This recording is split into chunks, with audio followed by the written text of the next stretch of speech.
Salam, mən Züleyxa müəllimə. Sizinlə yenidən kanalımda görüşdüyümə çox şadam. Time Biologiya test toplusundan seleksiya mövzusuna keçmək istədim. Düzdür, bir çox mövzular işləmişəm, amma bu mövzu istənilmişdi. Ona görə bu mövzunu birinci hazırlayacağım. Seleksiya mövzusuna keçməmişdən əvvəl Time test toplusunda deməli köhnə bir kitabın məlumatlarından istifadə olunub. Ona görə onların şəkillərini daxil etmək istədim. Köhnə 10-11 dərsliyi var. Lap deyim neçənci ilin dərsliyidir. İstəyən olsa şəklini ataram. Deməli 2003-2005-ci ilin dərsliyidir. Oradakı məlumatlardan istifadə olunur. Bilmirəm indi hazırlıq vəsaitlərində bu bitkilərin adları yazılıb ya yazılmayıb. Ancaq bunu belə çox saxlayıram ki, ekranda özünüz üçün qeydlər götürəsiniz. Bu bizim indiki 11-ci sinifin dərsliyində olan bitkilərdir. Mərkəzlərdəki bitkilərdə, mənşə mərkəzlərindəki. Buradakı isə deməli köhnə dərslikdədir və o ikisi bir yerdə, ikisindən istifadə olunub. Bir də burada xəritədən də istifadə edəcəyik. Yəni o 3 qitədə olan, məsəl üçün Aralıq dənizi 3 qitədədir, 4-cü Aralıq dənizi 3 qitədədir. Baxın diqqətlə. Sonra 2 qitədə olanlar deməli Həbəşistandır. Baxın mavi rəngdə 5 ilə göstərilib. Həbəşistandır, 2 qitədədir. Sonra bir də ekvator kəsən And mərkəzi, Cənubi Amerika mərkəzi ilə Asiya, Cənubi Asiya tropik mərkəzi ekvator kəsir. Buna diqqət edin. Yəni bu məlumatları buradan götürmək mənim üçün çox asan oldu. Ona görə paylaşdım ki, siz də buradakı bitki adlarını da götürəsiniz. Buradakı məlumatları da götürəsiniz ki, testlərdə bizə lazım olacaq. Mən testləri çünki tez-tez keçəcəm. Ona görə məlumatları buradan yararlandığımı biləsiniz. İndi isə keçək testlərimizə baxaq. Birinci testimiz 16 və 24 diploid xromosomlu bitkilərdən alınmış və dölsüzlük Karpachenko üsulu ilə aradan götürülən növlər arası hibridin gövdə hüceyrəsində xromosom sayı nə qədərdir? Əgər Karpachenko üsulu ilə deməli dölsüzlük aradan götürülürsə, biz qamet alandan sonra onsuz da onu 2-yə vurmalıyıq. Ona görə mən qamet almadan birbaşa 16-ın üstünə 24 gəlirəm. Cavab 40.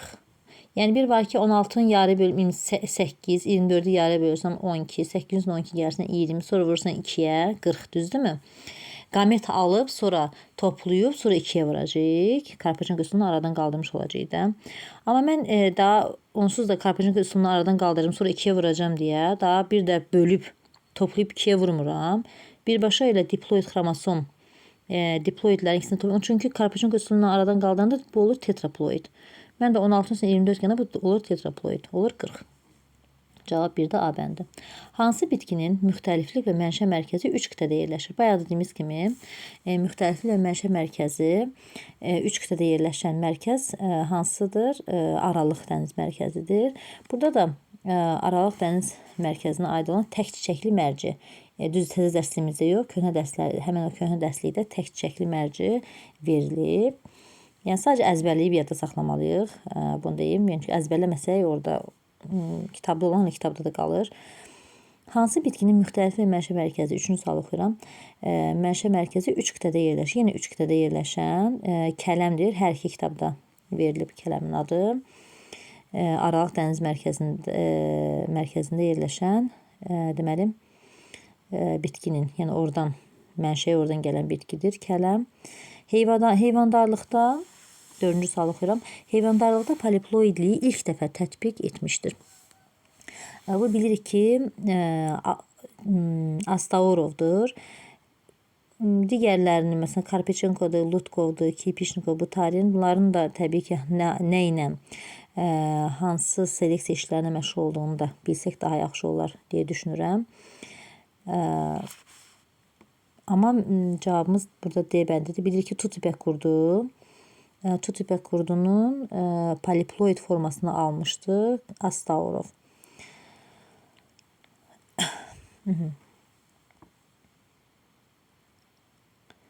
Baxaq.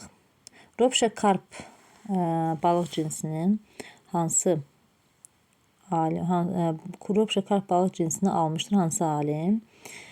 Demək Kripiçnikov. Bu C bəndidir. Digərlərini yada salaqmı? Yəni bilməm, bəlkə xatırlamış olarıq. Məsələn, Karpechenkoya adı ilə bilirik ki, bağlıdır qarğıdalı. Lutkov düz təzə kitabda yoxdur, köhnə kitabda Şəkərçi Onduru. Zasimoviç də var. Lutkov və Zasimoviç. Şəkərçi Onduru. Astaurov tut ipək qurdu. Butarin bir də bir başqa bir alim də vardı. Onunla ikisi bir yerdə adını yazmışdıq. Adını yazmışdılar yəni də kitabda. Digər alim də Lusis və Butarin idi. Onlar Arxamenoz. Arxamenoz bilir ki, uzaq hibridləşməyə aiddir də.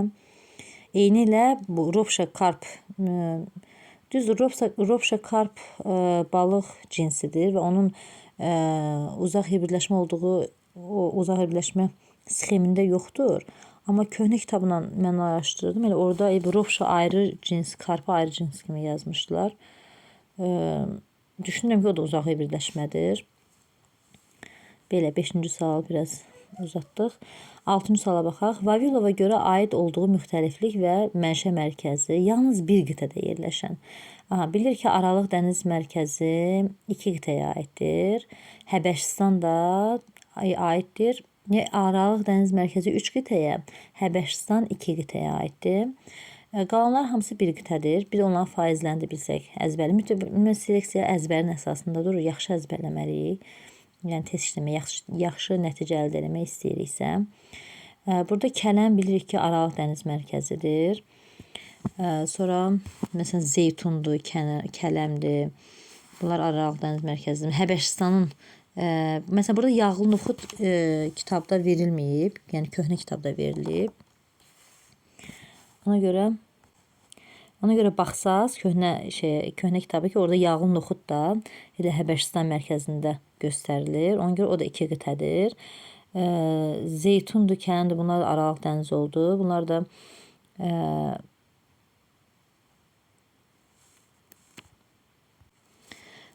zeytun, kələm, Aralıqdan onlar da 3 qitədir. Şəkər qamışı isə Cənubi Asiya tropik mərkəzidir. Ən çox 33% yer tutan, yəni əsas bitkilərin 33%-nin mənşəyi olan bölgə deyək də, mərkəz deyək. Şəkər qamışıdır. Ora deməli bir qitəyə aiddir. Deməli cavabımız D bəndidir. Banan bəsara aiddir. Banan da Həbəşistana aiddir. O da 2 qitə. Deməli bunları ümumiyyətlə özünüz beyninizdə yığcam formada. Çünki seleksiya biraz dağınıqdır. Gərək yığcam olaraq cəmləyəsiniz. 2 qitə olanlar Həbəşistan, 3 qitə olanlar Aralıq dənizi. Aralıq dənizinin də bitkiləri, Həbəşistanın da bitkilərini ayrıca əzbər bilməliyik. Yerdə qalanlar hamısı bir qitəyə aid, amma yenə də o bir qitələri də hansılara aiddir, mütləq əzbər bilməliyik. 7-ci suala baxaq. Vavilova görə hansı mənşə mərkəzləri ekvator xətti tərəfindən kəsilir? Bayaqlar göstərdim sizə şəkildə, xəritədəki. Baxın, And mərkəzi, bir də Cənubi Asiya mərkəzi D variantında bayaqlar demişdik olmalı. Yəni təkrar məncə xəritəyə siz təkrar özünüz bir də baxa bilərsiniz. Və ya xəritənin əgər o dərslik sizdə yoxdursa, o şəkili screenshotlayıb saxlayın. Sonra sizə lazım olduqca məncə oradan istifadə edə bilərsiniz. İnşallah sertifikasiya bu formada düşməz. Çünki köhnə dərslik idi o. O formada düşür. Amma ekvator xətti tərəfindən kəsilir və bunlar düşə bilər, amma belə formada düşər. Bir qitədə yerləşmə, 2 qitədə yerləşmə bunlar düşər, amma bitki adları hamısı, məsələn məncə təzə dərslikdə nə varsa, əslində o bitkilər düşməlidir. İnşallah ki, elə düşər. Amma indi siz hər ehtimala qarşı, indi müqə hazırlaşan müəllimlər, sertifikasiya hazırlaşan müəllimlərimiz var. Siz hər ehtimala qarşı məncə hər ikisini öyrənməyə çalışın. İşimizi şansa buraxmayaq məsələsi. 8-ci suala baxaq. Taxılar fəsləsinə aid bir cinsli çiçəyə malik. Bir cinsli çiçək deyiriksə, deməli Qarğıdalı bitkisindən söhbət gedir. Bilirik ki, onun erkək çiçəkləri süpürgə, dişi çiçəkləri isə qıça çiçək qrupunda yerləşir və qarğıdalı ilə məşğul olan Xaçinovdur.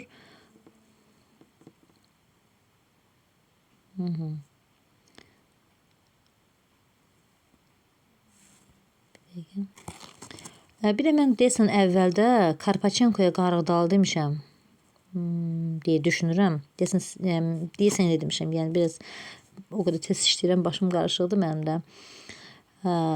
Demişimsə üzrlü hesab edirəm. Karpaçenko qarğıdalı deyil. Yəni xaç çiçəklər orada kələmlə turpun o dölsüzlüyün aradan qaldırılması üsulu ilə onların hibridini alıb, o dölsüzlüyün aradan qaldırılması ilə məşğul olan məşhur alimdir. Yəni onun o Karpaçenkonun Xaçinovu qarışdırmışam. Ola bilər əvvəldə. Ona görə üzrlü hesab edin. 9-cu suala baxaq. Hansı bitkinin aid olduğu mənşə və müxtəliflik mərkəzi 3 qitədə yerləşir? Yenə də Aralıq dəniz mərkəzi mərkəzinə aid olan bitkiləri seçməliyik, bitkini seçməliyik. Bu da aiddir zeytun. Digərlərini sayaqmı? Məncə hərəsini onsuz ayrı bilməm. Məsələn, banan bilirik Həbəşistandır. Ananas Cənubi Amerikadır. Çay Şərqi Asiyadır. Limon da tropik Cənubi Asiya tropik mərkəzidir. Hansı bitkinin 10-cu sual, hansı bitkinin mənşə və müxtəliflik mərkəzi Amerikadır? Mərkəzi Amerika tütündür. Bəli. Tütünü işarəliyim. Digərlərini də yada salaqmı? Ananas, bayaq dedik Cənubi Amerika, yerkökü Cənubi Qərbi Asiya, qarpız Həbəşistan, limon da Cənubi Asiya tropik mərkəzi, bayaq dediyimiz kimi. Verilən bitkilərdən hansının vətəni Cənubi Asiya tropik mərkəzidir? Cənubi Asiya tropik mərkəzi limondur. Bayaqdan sayırıq adını. 12. Siyahıda verilən bitkilər cəmi neçə mərkəzdə cəmlənir? Baxın, mütləq adlarını bilməliyik ki, hansı hara aiddir. Sonra neçə mərkəz olduğunu bilək. Ona görə adları, hər mərkəzin öz bitki adını əzbər bilməliyik. Baxaq görək, yadımızda qalıbmı? Dənlik sarqo Həbəşistan, kartof Cənubi Amerika, tütün Mərkəzi Amerika, noxud Aralıq dəniz, çuğundur Aralıq dəniz, baş soğan Aralıq dəniz. Burada 3 dənə Aralıq dəniz saydım. Banan Həbəşistan, banan bayaqları demişdik, dənlik sarqoda banandır. Qarğıdalı da Mərkəzi Amerika, onu da tütünlə demişdik. Deməli, 2 dənə ad saydıq. Həbəşistan dedik, Cənubi Amerika dedik, Mərkəzi Amerika dedik, Aralıq dəniz dedik. Deməli, 4 dənə demişik, 12-də C variantı. Verilən bitkilərdən hansının vətəni yerkökü ilə eynidir? Yerkökü üzüm. Bunlar Cənubi Qərbi Asiya mərkəzinin bitkiləridir. Digərləri banandır, Həbəşistan, gavalı Şərqi Asiya, badımcan Cənubi Asiya tropik mərkəzi, balqabaq Mərkəzi Amerika mərkəzi. Verilənlərdən hansı növ daxili çarpazlaşma nəticəsində meydana gəlib? 14-cü sualı oxuyuruq. Verilənlərdən hansı növ daxili çarpazlaşma nəticəsində meydana gəlib? Növ daxili olsun, növlər arası olmasın. Yəni uzaq hibridləşmə olmasın. Besteri çıxdıq, uzaq hibridləşmədə bilirik, düzdürmü? Arxar merinozu bilirik, qaytak, o da bilirik ki, yakla iri buynuzlu qara maldır. Besterdə nə idi? Cökənlə ağ balıqdır. Arxarla merinoz da, arxar bilirik ki, vəhşi qoyun cinsidir. Merinoz da zərif yunlu qoyun cinsidir. Yəni ayrı-ayrı. Biri cinsi, biri qoyun növüdür. Yəni vəhşi qoyun növüdür. Yəni bunlar uzaq hibridləşmədir. Amma yerdə qalan merinozdur, kalmıq cerseydə, Ascaner amblyesi, onlar isə növ daxili. Həm də bu kitabda ayrıca veriblər. Növ daxili çarpazlaşma nəticəsində meydana gələnlərin adlarının içərisindədir. 15-ci sualı oxuyuram. Tritikali hansı bitkilərin çarpazlaşması nəticəsində meydana çıxıb? Tritikali hansı bitkilərin çarpazlaşması nəticəsində meydana çıxıb? Bilirik ki, tritikum buğdadır. Skale də çovdar deməkdir və cavab D variantı. Və buğda və çovdar uzaq hibridləşmədir. Unutmayaq. uzaq hibirləşmə nəticəsində alınmamışdır. Qatır bilir ki, alınıb, tritikal da alınıb, qaytaq da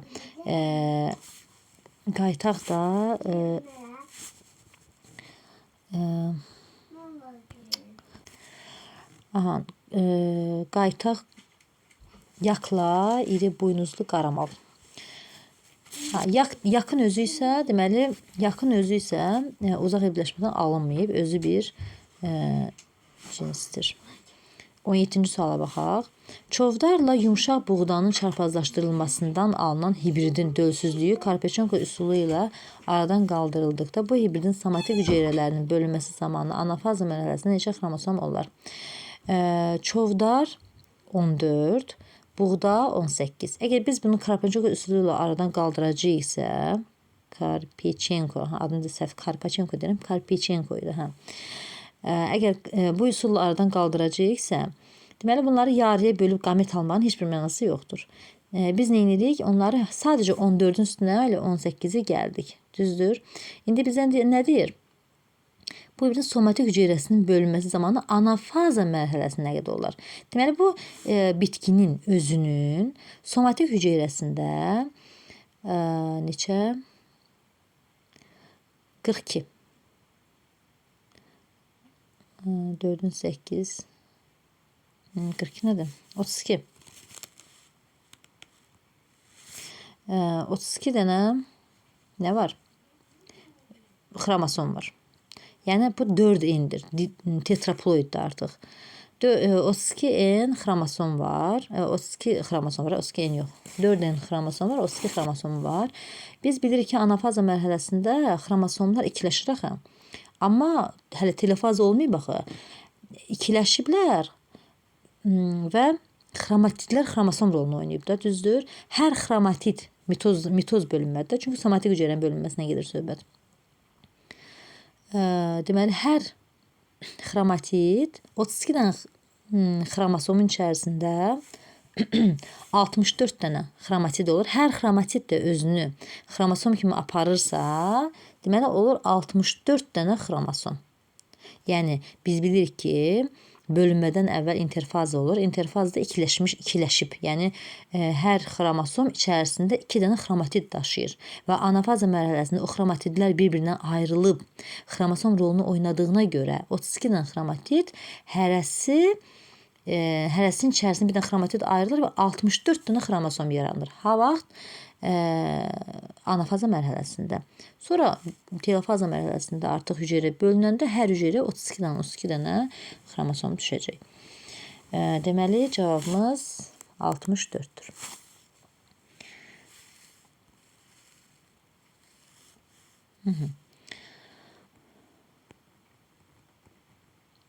Askania rambulesi nədir? Askania rambulesi qoyun cinsidir. Cavab E bəndi. Bu harda var? Deməli, təzə dərslikdə elə cədvəldə var. Hansı ailənin adından bağlıdır? İvanovun. İvanov Askania rambulesi qoyun cinsini alıb. O daha nəyə alıb bəs? Ağ səhra donuzu cinsini də almışdı. Yəni bir məlumat öyrəndə bir neçə məlumat öyrənmək biraz adamın daha bilirsən ki, daha ayrı testlər də yaza bilərik də. Yəni bu test illatı bizim qabağımıza çıxacaq deyə bir qayda yoxdur. Ona görə bu testlə yanaşı ona uyğun digər məlumatları da öyrənək. Hansı bitkinin seleksiyası zamanı fərdi seçmə tətbiq olunur? Fərdi seçmə bilir ki, öz-özünə tozlanan bitkilər də tətbiq olunur. İndi baxa gör burada hansı öz-özünə tozlanır? Bilir ki, çovdar deyil, kələm, qarğıdalı, alma yox, buğdanı götürəcək. Çünki buğda öz-özünə tozlanan bitkidir. Verilən çarpazlaşmalardan hansı bioloji uzaq hibirləşməyə aid deyil? Bioloji uzaq hibirləşmə. Bayaqlar saydı. Turp və kələm təbii ki, bioloji uzaq hibirləşmədir. Ağ balıq və çökə ayrı-ayrı növlərdə görürükmü? At və eşək, buğda və ayrıqotu. Hətta bunlardan nə alınır? Məsələn, turp və kələmin alınan növün adı yoxdur, amma ağ balıq və çökədən nə alınır? Bester alınır. At və eşəkdən alınır qatır. Buğda və ayrıqotudan çox illik buğda. Ukrayna səhra donuzu və ağ İngilis donuzu, bu isə eyni növün cinsləridir. Bir insanların aldığı cins mənasında. Yəni bir var ki, növ, cins, fəslə sıra bu kateqoriyalar. Bir də insanlar heyvan cinsləri alırlar həmin. Yəni növdən kiçik kimi cins fikirləşək. Ona görə yaxın hibridləşmə sayılır. Yəni hər ikisi donuzdur. 21-ci sual. Taxıllar fəsləsinin seleksiyası ilə məşğul olmuşdu kim? Taxıllar fəsləsi. Gəlin hər bir alimin nə ilə məşğul olduğunu əzbər bilək. Ona görə taxıllar fəsləsindən kim məşğul olubsa bilmək asandır. Desəm yaxşı taxıllar fəsləsində məşğul olan kimdir? Sitsin. Aha, seçdik. Sitsin nə almışdı? Sitsinin aldığı nə ilə nəyi hibridləşdirmişdi? Buğdayla ayrıqotunu. Almışdı nə? Çox illik buğda sortunu almışdı. Sitsin. Uzaq hibridləşmədə özü də unutmayaq.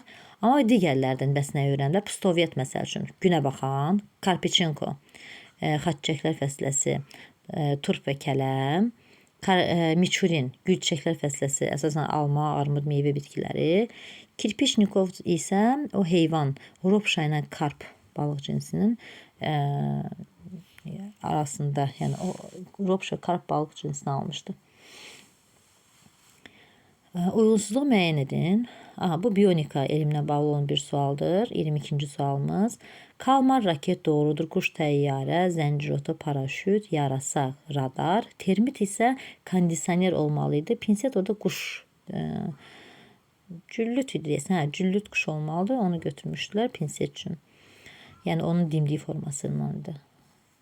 Termit isə kondisioner. Bu mikrobiologiya əlaqəli sualdır. Sterilizasiya, dezinfeksiya və dezinseksiya və dezinfeksiya. Bu asan sualdır. Yəni məncə heç bunu biologiya oxumadan belə normalda bilə biləcəyimiz bir şeydir. Məsələn, sterilizasiya nədir? Steril qaynadırıq, buxar, isti, qızdırıcı, yəni belə qazlar, iyonlaşır, şüalar, yəni buna məhv etmək yoludur. Sterilizasiya. Ona görə birə beyni götürəcəyik. Sterilizasiya nə yazıram? B yazıram.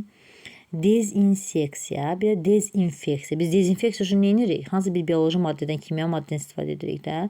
Dezinseksiyada isə yoluxucu xəstəliklərin törədicilərinin canlı keçiricilərinin məhv edilməsi. Biz o keçiricini, hansı ki o törədicini keçirəcək, onu məhv ediriksə bu dezinseksiyadır.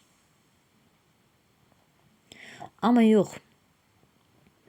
Xəstəlik törədicinin özünü kimya və bioloji preparatla məhv eləyiriksə, bu dezinfeksiyadır. Deməli, B, A, C. 23'də oldu. Cavab C variantı. Mikrobiologiyanın hansı sahəsi yoluxucu xəstəliklərin aşkar edilməsini və bu xəstəliklərin qarşısının alınmasını öyrənir? Bunlar da əzbərə bağlıdır, amma çox çətin əzbərləməli bir məlumatlar deyil. Demək, biraz seleksiyada qarışdırılan məlumat bitkilər, meyvələrdir. Meyvələr deməyim. Bitkilərdir, hansı mərkəzdə hansı bitki olacaq. Məncə digər məlumatlar daha asandır. Məsələn, burada mikrobiologiya özü bilir ki, 2 yerə bölünür. Xüsusi ümumi mikrobiologiya. Xüsusi mikrobiologiyanın da özünün sahələri var idi və onların içərisində uzatmayacağım, çünki açıb oxumanız lazım. Səhv etmirəmsə 11-ci sinifin dərsliyində var. Deməli, nəyi götürürük? Nə istəyir bizdən? Sahə yoluxucu, sanitar təbii ki, sanitar mikrobiologiyadır. Məsəl üçün, hansı sahəsi yoluxucu xəstəliklər aşkar edilməsi, bu xəstəliklərin qarşısının alınması. Sanitar mikrobiologiyadır. Keçək 25-ci suala. Verilənlərdən hansı növ daxili çarpazlaşma nəticəsində alınan cinslərdir? Növ daxili olsun. Bu demişdim ki, var kitabda, əzbərləməmiz lazım. İndi baxaq. Kalmıq Jersey. Deməli, biz uzaq hibridləşmə olmağını istəmirik. Düzdür. Uzaq hibridləşmə olmağını istəmiriksə, yaxın olsun. Məsələn, Kalmıq Jersey götürə bilərik. Özü də var kitabda elə. Götürdük. Berkshire Askania. Bu da var. Arxarla merinoz, bayağı dedim ki, arxar vəhşi qoyundur. Merinoz çöldə vəhşi qoyun növüdür. Merinoz isə zərif yunlu qoyun cinsidir. Yəni ayrı-ayrı artıq sayılırlar. Baxmayaraq ikisi də qoyundur, amma biri vəhşidir, təbiətdən alınır. Biri də insanların əhəlləşdirdiyi, artıq cins halına saldıqları bir daha yeni bir növ sayılır da. Ona görə 3 uzaq hibridləşmədir. 4-də də bayaq demişdik ki, yakla qaramalla olur nə? Qaytaq. Qaytaq idi. Askani Rambuliyesi və Merinoz. Askani Rambuliyesi özü bir qoyun cinsidir. Merinoz özü qoyun cinsidir. Yəni hər ikisi insanların aldığı qoyun cinsləridir. Yəni sadəcə indi yununa görə mi, nəyinsə görə fərqlidir, amma ikisi qoyun cinsidir. Yəni yaban deyil. Məsələn, deyəcəksiniz, niyə arxar deyil? Bəs arxar vəhşi qoyun növdür, hətta başqa çöl növüdür də. Yəni o baxımdan daha uzaq sayılır. 5-i də götürmək olar, yaxındır. Orlo, löhrəm atı, ərəb atı. Bunlar da elə, eyni ilə hər ikisi insanlar aldığı cinslər sayılır. Cinslər arasında olur da. Cavab var mı? 1, 2, 5, 6 C variantında var. 3 ilə 4-ü götürməyik biləcəm. Hansı bitkilərin müxtəliflik və mənşə mərkəzi şimal və cənub yarımkürəsində yerləşir? Yəni bu nə demək istəyir? Həm şimalda yerləşsin, həm də cənubda yerləşsin. Yəni ekvator hansını kəsirdi? Bayaq demişdik ki, ekvator hansını kəsir? Cənubi Amerikanı, bir də Cənubi Asiya tropik mərkəzini. Deməli, onlara aid olanları seçirik. Məsələn, kartofu seçə bilərikmi? Cənubi Amerika mərkəzidir. Seçək. Seçdik. Yemişi seçə bilirikmi? Yemişi seçə bilmirik, çünki Qərbi Asiya mərkəzinə aiddir. Cənubi Qərbi Asiya. Badımcan seçə bilirik, çünki Cənubi Asiya tropik mərkəzinə aiddir. Banan Həbəşistandır. Yer fındığı səhv etmirəmsə də Cənubi Amerika mərkəzidir. Bunu seçəcəm. Qarğıdalı Mərkəzi Amerika mərkəzidir. Bunu da seçmirik də. Deməli, cavab olacaq 1, 3, 5. Cavab olacaq 1, 3, 5, B bəndi. 27 nə idi? 27. Mikrobiologiyanın hansı sahəsi vitamin, ferment, spirt istehsalında istifadə olunan mikroorqanizmləri öyrənir? Deməli, bu da yenə də mən demişdim, mikrobiologiyanın sahələri var idi, onları əzbərləməliyik. Orada verilib açıq-açıq ki, vitamin, ferment, spirt istehsalında istifadə olunan mikroorqanizmləri öyrənən o sahə adlanır nə? Sənaye mikrobiologiyası. Yəni çətin sual deyil, sadəcə birazcık məlumatları oxusaq, yəni asan sualdır. Baxaq 28-ə. Müxtəliflik və mənşə mərkəzləri qarpız ilə eyni olan. Qarpız nədir? Həbəşistan göstərir də. Eyni olan bitki hansıdır? Yəni Həbəşistana aid olan. Burada hansı aiddir? Qəhvə. Digərləri, məsələn, yemişdir Cənubi Qərbi Asiya, yavalı Şərqi Asiya, balqabaq Mərkəzi Amerika, ananas Cənubi Amerika. Cədvələ əsasən sual işarəsinin yerinə neçə yazılmalıdır? Deməli, birinci növün kök hüceyrəsinin xromosom sayı kökündən götürüblər. Yəni, nədir? Somatik. İkinci növün yumurta hüceyrəsinin, bu isə qamet. Yəni, qamet isə deməli, bu haploiddir. Tetraploid növlər arası hibridin xromosom sayı. Deməli, bu 2N'dir. Baxın, bu isə N'dir. Bizə isə tetraploid isə 4N'i soruşur neçə olarsa. Deməli, mən bunun 2N'ini tapsam, biləsəm, bunu 12, 6 yox, 12. Mən çünki 4N olması üçün 2N olmalıdır.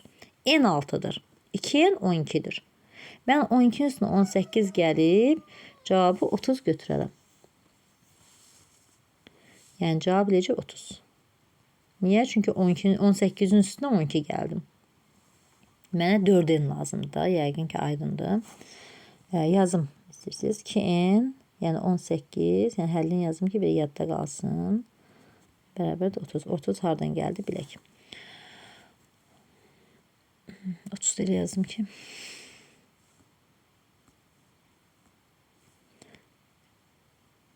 İndi yaxşı görsən. Aha. Doğru kəsişmələri müəyyən edin. 30-cu sualdayıq. Bizə nə istəyir? Şərqi Asiyaya aid olan bitkilər istəyir. Gəlin hamısının adını deyək. Yəni təkrarlamış olarıq. Alma Şərqi Asiyadır. Tütün mərkəzi Amerikadır. Turp Aralıq. Turpun bir var ağ turp, bir var qırmızı turp. Burada rəngin yazmayıblar. Mən Aralıq dəniz deyirəm. Aralıq dənizi çünki var orada. Orada da turp var. Oradakı turp ağ turpdur. Şərqi Asiya mərkəzində də turp var. Oradakı turp da qırmızı turpdur. Turpu götürmək olar. Qəhvə də aiddir Həbəşistana. Demək 2 ilə 4-ü götürmək olar. Alma və turp, Şərqi Asiya. Taxıllar fəsiləsinə aid olan bitkilərin 31-ci sual. Bitkilərin seleksiyası ilə məşğul olmamışdır. Baxın, Pustoviat nə ilə məşğul olmuşdu? Günəbaxan. Günəbaxan da taxıllar fəsiləsinə aiddirmi? Yox. Hansı fəsiləyə aiddir? İkiləpəllər sinifi, mürəkkəb çiçəklər fəsiləsi. Mıxaçinov qarğıdalıq, taxıllardır. Sitsin buğda ayrıqotunu hibridləşdirib, uzaq hibridləşmə çox eləyib buğda. Sitsin taxıllardır. Remeslo, payızlıq buğda, Lukyanenko da buğda sortları. Yəni bunlar əzbərləyin. 32-ci sual. 14-22 xromosomlu diploid bitkilərdən alınmış və dölsüzlüyü Karpachenko üsulu ilə aradan qaldırılmış növlər arası hibritin bir gövdə hüceyrəsində cəmi neçə xromosom olar? Yenə də Karpachenko üsulu ilə aradan qaldırılmış deyirsə, mən niyə qamet alıram artıq? Elə 14-ün üstünə 22 gəlirəm. Onsuz da somatik hüceyrəni istəyir, gövdə hüceyrəsidir. Elə 14-ün üstünə, 14-ün, bu ne böyüdü? 14-ün üstünə elə 22 gəlsəm, cavab eləcə neçə? Cavab eləcə 36, bu da mənim cavabım. Yəni, belə oxuyanda tez daha tez, yəni bölüm, vurum, yəni vaxt itirmək olmaz da, daha vaxt aparan məsələlər çıxar bilər qabağımıza. Cavab nə oldu? Cavabın B variantını demək yadından çıxıb. Cavab B bəndi. 32-də. 33. Hansı bitkinin aid olduğu müxtəliflik və mənşə mərkəzi 3 qitədə yerləşir? 3 qitə dediksə Aralıq dənizi yadımıza düşür. Aralıq dənizi kələm əlbəttə ki. Digərlərini yada salaqmı? Məsələn, qarğıdalı veriblər A variantında. Mərkəzi Amerika, üzüm veriblər Cənubi-Qərbi Asiya, Mərkəzi Amerika balqabaq və badımcan Cənubi Asiya tropik mərkəzi. 34-cü sualı oxuyuram. 42 və 14 xromosomlu diploid bitkilərdən alınmış və dölsüzlüyü Karpachenko üsulu ilə aradan qaldırılmış növlər arası hibridin bir yumurta hüceyrəsində neçə xromosom olar? Baxın, burada bizdən somatik istəmir. Yumurta hüceyrəsində neçə xromosom deyirsə, mən nə edəcəm? Yenə də bunları toplayacağım. 42-nin üstünə 14 gələcəm. 42, üstə gəlsin 14. Bunları toplayıram. Alıram nəyi? Alıram 56 xromosomlu tetraploid bir bitki. Onun yumurta hüceyrəsi təbii ki 56-nın yarısı olacaq. 56-nın da yarısı neçə edir? 28. Cavab edir B bəndi. Homoloji sıralar qanunu Vavilovun adı ilə bağlıdır. Nə deməkdir? Genetik cəhətdən yaxın olan nələrə? Nəsə uzun bir cümlə. Genetik cəhətdən yaxın olan növlər və cinslər oxşar irsi dəyişkənliyə uğraya bilir. Yəni, hansı bir irsi dəyişkənliyə baş verərsə orada, hansılar ki, bir-birləri ilə genetik cəhətdən yaxındırlarsa, hansı bitkilər bir-birinə yaxındırlarsa, həmin o irsi dəyişkənlik onların hər birinə təsir edə bilər. Və bilirik ki, özü də taxıllar fəsiləsində bunu demişdim. Neysə. Keçək 36-cı suala. Sxemə əsasən X və Y-i müəyyən edin. Nə istəyir? Şimal və Cənub yarım. Hər iki yarım kürədə yerləşənlər istəyir. Bayaq dedik bunu. Bunu təkrarlama ehtiyac yoxdur. And mərkəzi, yəni Cənubi Amerika mərkəzi və Cənubi Asiya tropik mərkəzi. Baxaq, yerli bitkilərdən hansının müxtəliflik və mənşə mərkəzi ekvator xətti tərəfindən kəsilir? Yenə də ekvator tərəfindən kəsilən deyirsə, yenə də bayaqki sual kimi, deməli, And və yaxud Cənubi Amerika və Cənubi Asiya və Cənubi Asiya tropik mərkəzi. Yəni, eyni şeylər, biraz bir kitabda belə, bir kitabda fərqli yazıblar. testlərdə qalan Cənubi Asiya deyəndə də Cənubi Asiya tropik mərkəzi nəzərdə tutulur. And mərkəzi deyəndə Cənubi Amerika mərkəzi nəzərdə tutulur. İndi bu ikisindən aid olan bitkilərdən birini seçəcəyik. Məsələn, yer fındığı Cənubi Amerika. Yəni seçə bilərikmi? Variant olaraq əlbəttə seçə bilərik. Bayaq nə deyir? Cənubi Amerika and. Elə yer fındığını seçsək bizim cavabımızdır. İndi digərlərinə baxaq. Çay Şərqi Asiyadır, üzüm Cənubi Qərbi Asiyadır, kələm Aralıq dəniz, banan da Həbəşistan. Yəni bizə aid olan variant A variantıdır. Qədimdə insanlar, 38-ci sual, insanlar qala qapıları və divarlarını da, bu bionika da var bu məlumat, dağıtmaq üçün düzəldilmiş xüsusi qurğuları hansı canlıların quruluşuna əsaslanaraq hazırlamışlar. Orada verirlər ki, deməli qoyuna aiddir. Qoyunun alın hissəsinə haralarsa vurur, hara vursa da, yəni qoyunun alını zədələnmir. Onlar da qoyun alnına bənzər bir qurğu hazırlayırlar ki, qala qapılarını və divarlarını dağıtsınlar. Yəni qoyundan belə deyək də ilhamlanıblar. 39-cu sual. Ərəb minik atının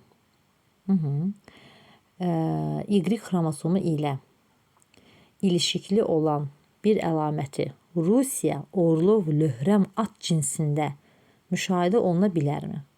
Əvvəlcə bu hibrid necə alınıb? Bu xətti yada salaq. Bilirik ki, ərəb minik atının Danimarka yük atı. Yük atının dişisi ilə. Demək, ayğır, ərəb ayğırı deyək. Ərəb minik atının ayğırı, yəni erkək at. Danimarka yük atının dişisi, yəni madyanı. Onların çarpazlaşmasından alınan hibridin erkəyi yenə də onun erkəyi ilə Hollandiya Löhrəm at cinsinin yenə dişisi. Baxın, ərəb minik atının erkəyi, yəni Y xromosomu. Fikirləşin belə, fikirləşək. Deməli, Y xromosomunu götürdük ərəb atından. Götürdük. X xromosomunu götürdük Danimarka atından. Götürdük. Bu bizim hibridimiz oldu. Oldu mu? Demək, X, Y yazmışam. Biraz fərqli yazdım da, yəni. İndi həmin bu hibridin təzədən erkəyini götürdük yenə də. Bunun da erkəyini götürsək. Yəni, tutaq ki, mən bunu niyə göstərdim? Belə formada. Təbii ki, bu hibridin erkəyini götürsün, təkcə bir dənəsini yazdım. Məsələn, deyə bilərdim, ərəb minik atı ilə Danimarka atının çarpazlaşmasına təbii ki, dişi at da dünyaya gələ bilərdi. Amma bizə erkək at lazımdır.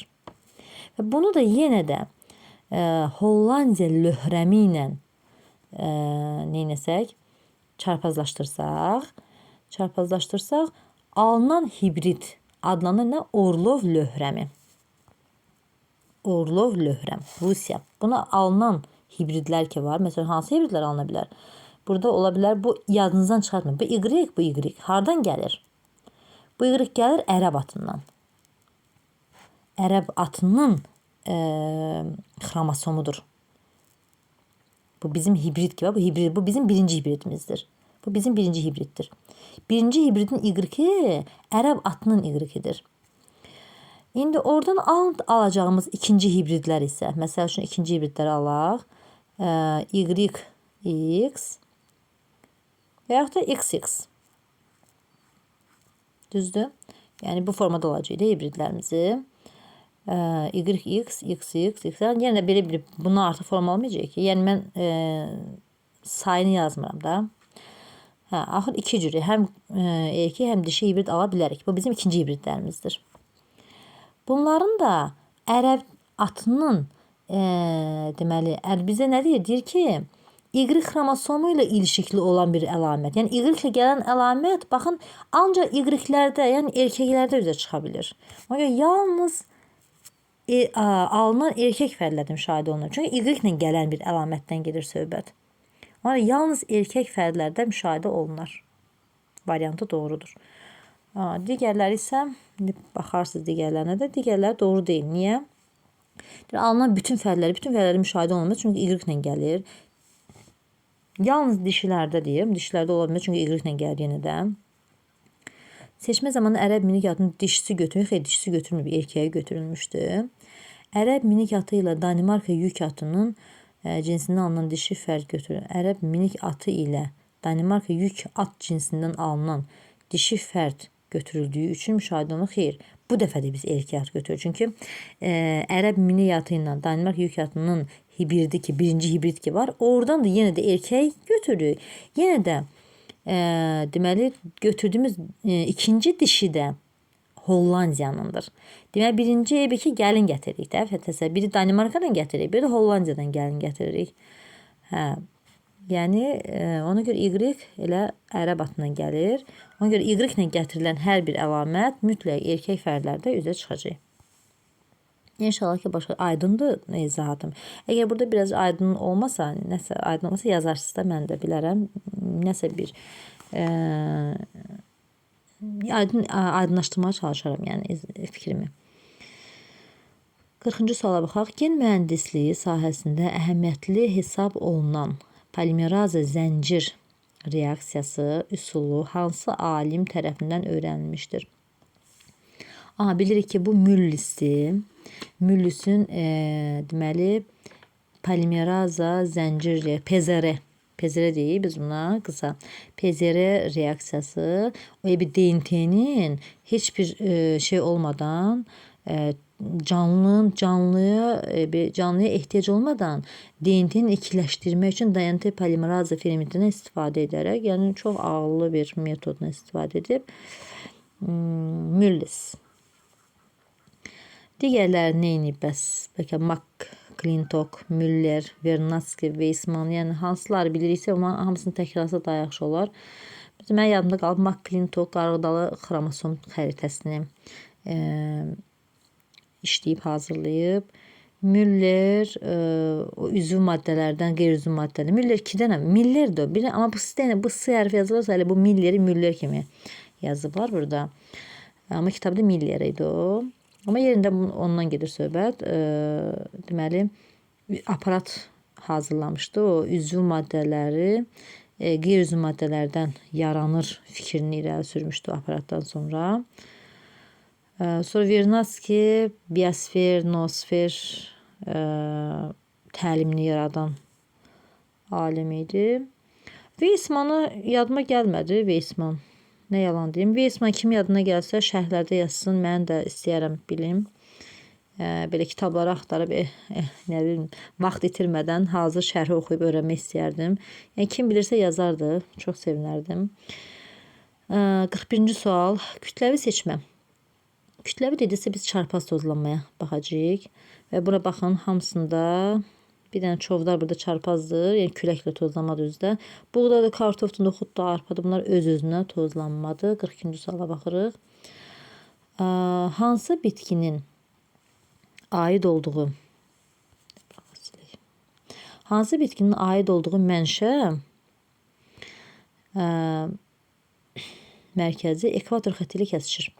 Mənşə mərkəzi ekvator xətti ilə kəsişir.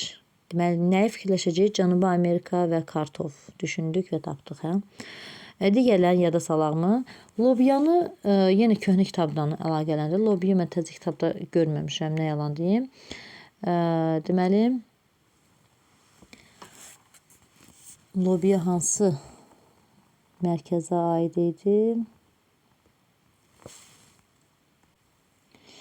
Mərkəzi Amerika, lobiya, zeytun Aralıq dəniz, üzüm Cənubi-Qərbi Asiya, banan da Həbəşistan.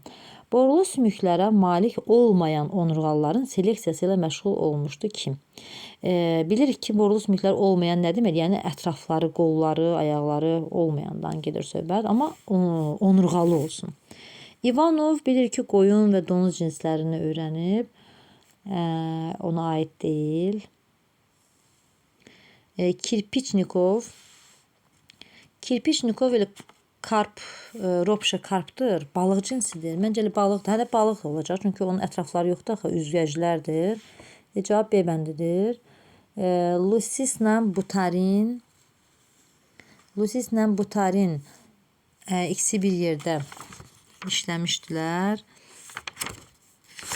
Arxamirinusu işləmişdilər. Astaurov da ipək qurdudur. O da borlu sümüklərə malik olmayan, amma onurğasızdır da. Ona görə onu götürmür. Həm də poliploidliyi kəşf eləmişdi. 44-cü suala baxaq. Tritikalenin valideyninə aid ola bilməz. Tritikalenin valideyni hansılardır? Bir buğdadır, bir də çovdardır. Deməli, buğda öz-özünü tozlana bilər. Çovdar da küləklə tozlana bilər. Bir cinsli bitki ola bilər. Bir cinsli bitki ondan heç bir cinsli deyil. Deməli, aid ola bilməz. C variantını götürə bilərik.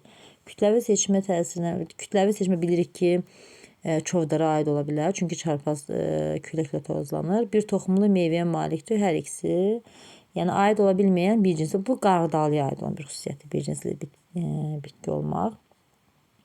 45-ci suala baxaq. Yarpaq hüceyrəsində 16 xromosom olan bitki ilə endosperm hüceyrəsində 36 xromosom olan bitkinin çarpazlaşmasından alınan hibridin dölsüzlüyü Karpachenko üsulu ilə aradan qaldırılmışdı. Döllü nəslin zoğ hüceyrəsinin xromosom dəsti. Zoğ hüceyrəsi dediksə somatik hüceyrə düşünəcəyik. Yəni bizə 4N lazımdır. 4N neçədir? İndi baxaq. Yarpaq hüceyrəsi isə burada 2N'dir. Bunu 2N götürmüşük. Amma burada endosperm deyirsəm, bu 3N'dir. Unutmayaq. Bizə 4N lazımdır. Demək biz 3N'i, 2N'i bunu hesabı. Bu əsas fikirləşmək nəyi? 36'nı 3'ə bölüb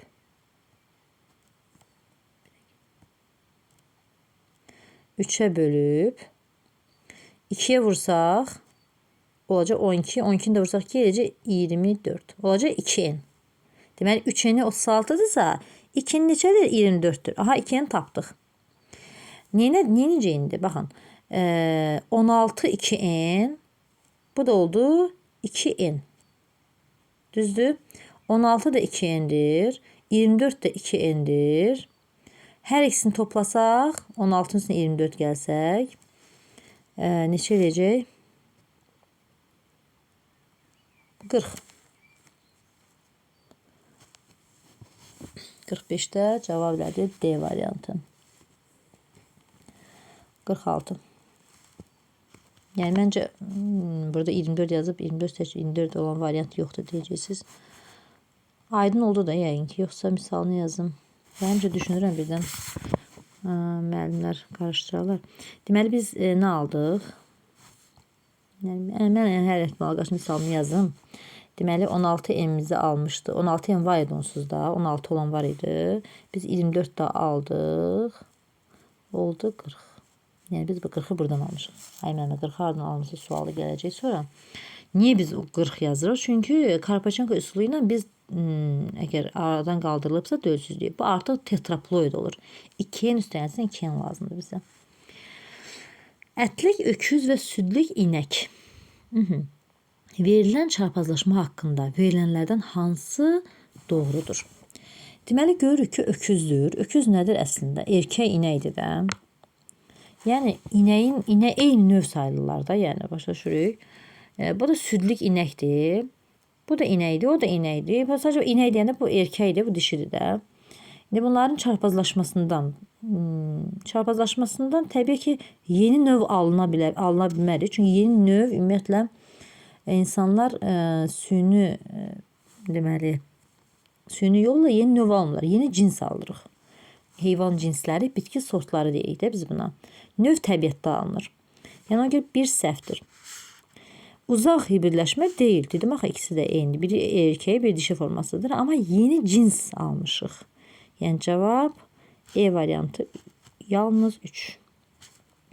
Müxtəliflik və mənşə mərkəzləri qarpız ilə eyni olan bitki hansıdır? Qarpız nə sayılır? Qarpız Həbəşistan. Biz Həbəşistan axtarırıq. Yemiş Cənubi-Qərbi Asiyadır. Gavalı Şərqi Asiyadır. Balqabaq Mərkəzi Amerikadır.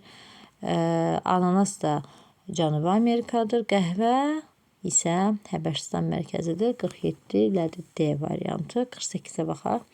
24 və 30 xromosomlu bitkilərdən alınmış və dölsüzlüyü Karpachenko üsulu ilə aradan götürülən hibridin yarpaq hüceyrəsində xromosom sayı nə qədər olar? İşte burada çox asandır. Hazır elə 2N'ləri veriblər bizə. Deməli baxın 24 də 2 endir. Bu da 2 endir. Bizə nə lazımdır? Yarpaq hüceyrəsi özü. Yarpaq hüceyrəsi neçə olmalıdır? 4 dənə olacaq. 2'nin üstünə 2 en. Yəni 24'ün üstünə 30 gələcəm. Reci neçə? Reci 54. Cavabı reci A variantı 54. Aha, əla. Bu çox asan oldu. 49. Hansı bitkilərə kütləvi seçmə daha çox tətbiq edilir? Kütləvi seçmə bilirik ki, kütləvi fərdi seçmə var. Kütləvilər çarpaz tozlananlara, fərdilər isə öz-özünü tozlananlara aparılır. Çarpaz tozlanan variantı götürürük. Amma desək fərdi, onda özünü tozlama götürərdik. Əhəlləşdirmənin ilk mərhələlərində insanlar tərəfindən aparılan seçmə aşağıdakı verilənlərdən hansına aiddir? Təbii ki, insanlar o vaxtı özlərinin yanında olan, yəni düşünərək etməyiblər də. Yəni hansı qidalanmaq üçün, özlərini müdafiə eləmək üçün, nə bilim, özlərinə yaxın hansı bir heyvanları əhəlləşdirməyə çalışıblar. Məncə şuursuz bir seçmədir. Şuur yoxdur. Yəni düşünmürlər, heç nə etmirlər. Sadəcə onu qidalandıraraq ram etməyə, özlərinə tabi etməyə çalışıblar. Belə, bu qədər. İnşallah ki, faydalı olar. Hansı mövzunu istəsəz yazarsınız şərhlərə. Çalışaram ki, videosunu hazırlayayım. Başım çox qarışıq olur. Bu aralar biraz video hazırlaya bilmirəm. Üzr hesab edin. Amma istəkləriniz olsa hazırlayaram. Sağ olun, hələlik. Hamıya uğurlar.